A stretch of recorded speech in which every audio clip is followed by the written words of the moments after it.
So in this lesson, we'll be consolidating the factor theorem, the turning point, the point of inflection, and sketching the graph. So this really is a good summary of everything that we've been covering in the past lessons. So we'll be working with the graph of f of x. So negative x cubed plus 3x squared minus 4. And that this will be really our preliminary point of reference. So in the first question, we told that f of x is divisible by x plus 1, determine the intercepts, meaning x-intercept and the y-intercept of the graph of f. So if it's divisible by x plus 1, we know that then x minus 1 is a factor, and this we can use to determine our x-intercept. Really. So, but before we can do that, let's quickly write down our y-intercept, because that's pretty easy. Our y-intercept is always our constant value, so therefore our y-intercept will be x is 0 to minus 4. That will be our y-intercept. Then we can go ahead and find out what our x-intercept is using the factor theorem template. Let's go ahead and construct our factor theorem template by drawing 4 blocks at the top and 4 blocks at the bottom.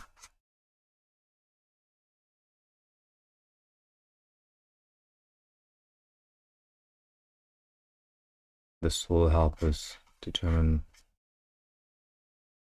our intercepts. So we'll have our factor there, and we're going to substitute our coefficient of x cubed, our coefficient of x squared, our coefficient of x, and our constant value. And we're going to substitute coefficient of x squared, coefficient of x, and our constant value there. And we know that will be 0. So our factor is -1. So we can go ahead and substitute our values at the top. Our coefficient of x cubed is -1. Our coefficient of x squared is +3. Our coefficient of x, there's no x value, so it's 0. And our constant value is -4, which is our y-intercept, y-coordinate of the y-intercept. So let's continue. So we know we're going to drop -1. We drop -1, and we multiply -1 by -1 to give us +1. Then we add 3 plus 1 to give us 4. We multiply -1 and 4 to give us -4. Then we drop 0 minus 4 to give us -4. Multiply -1 by -4 to give us +4. And then we add -4 and +4 gives us really 0, which means our working outs are correct. Therefore, we have -x squared is 4x minus 4 is equal to 0, which can be written as x squared minus 4x plus 4 equals to 0. Let's move our working so we can find the factors.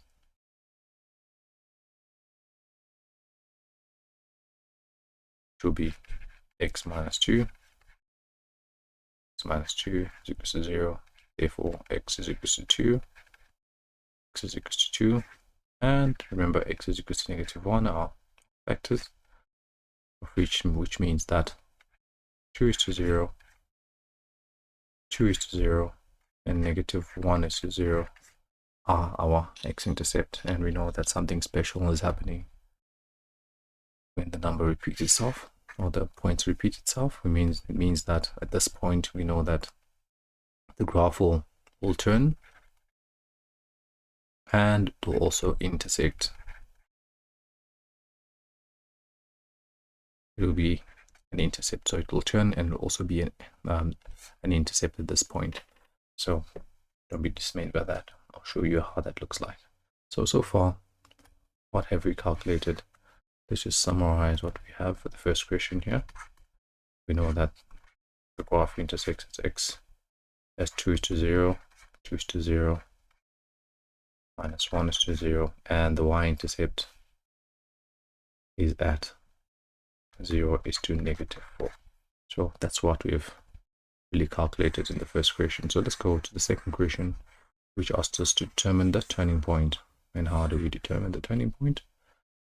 We determine the turning point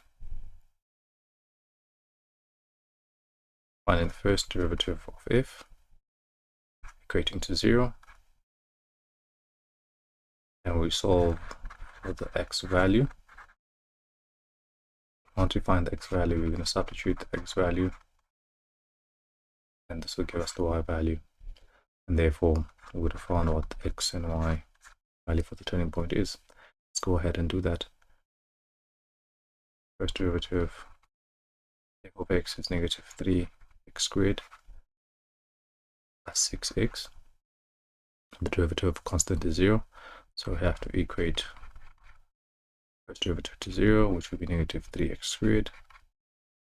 6x is equal to 0.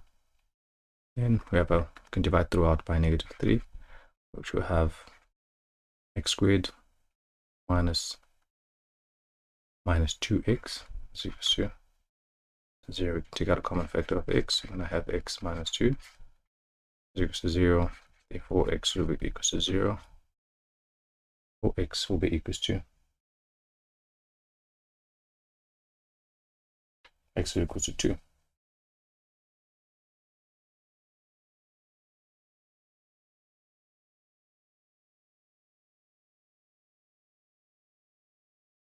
And we can continue by finding the corresponding y value. So far,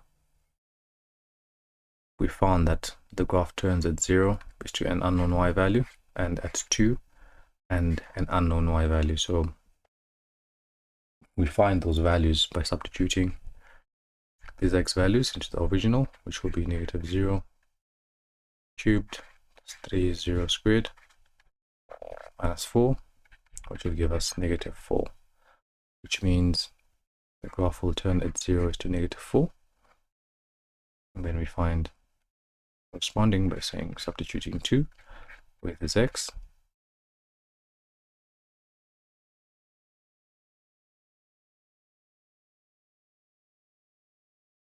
So go ahead in our calculators and substitute 2 with this x. And we're getting 0, which means the graph will turn at 0 is to negative 4 and 2 is to 0. So in the second question, we found our turning points so far. So we can say in the second question, we've just calculated that our graph turns 0 is to negative 4 and at 2 is to 0. So we can move to the third question, which says hence sketch the graph indicating all turning points and intercepts. So now we need to sketch this graph. Let's sketch our graph, see how it will look.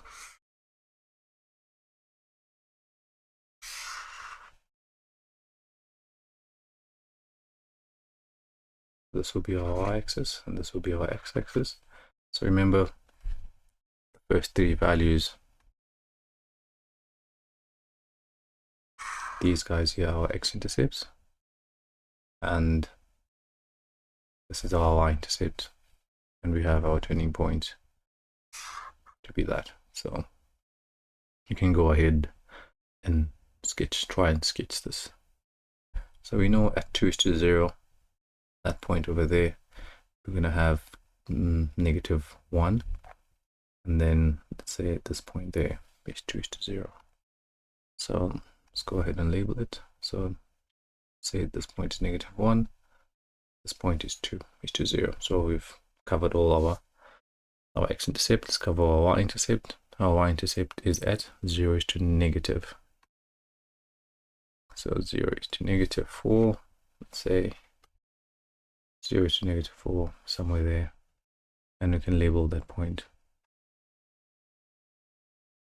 as negative 4. We can label this point as negative 4, and we know that it will also turn again at 2 is to 0. So what we could do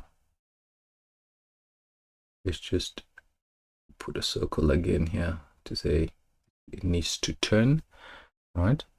It needs to turn and also intersect.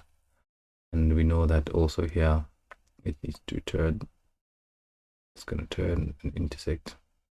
Right, so and go ahead and sketch our graph. But before we do that, remember that the standard form of a cubic function is ax cubed plus bx squared plus cx plus d, where our a value, if a is positive, you know that our function will be in that form, and if our a value is negative, you know our function will be in that form.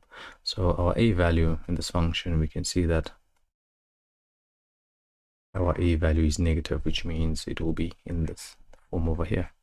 So let's try and sketch that, and we know that it will turn at -2, so we know it's going to turn at 2, and we know it's going to turn at -4.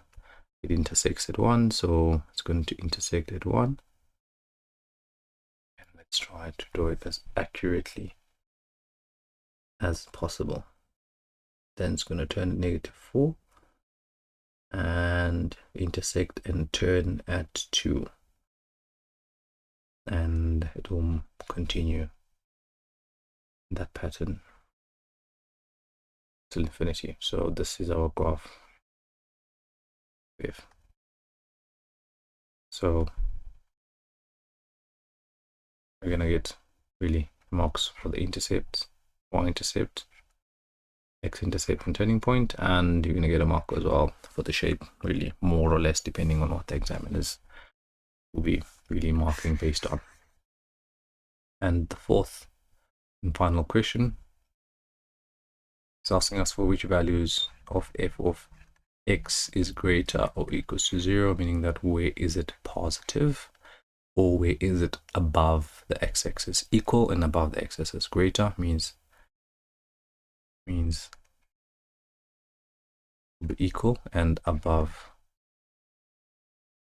x-axis. Where is it above the x-axis? We can see it's above the x-axis on the left hand side of -1, and it's also equal at 2. So at 2 values, it's going to be really equal and above only at 1 value, but it's also equal at 2. So the answer will be x is less than or equals to -1, and you know that x will be equals to 2, and that will be really the final solution.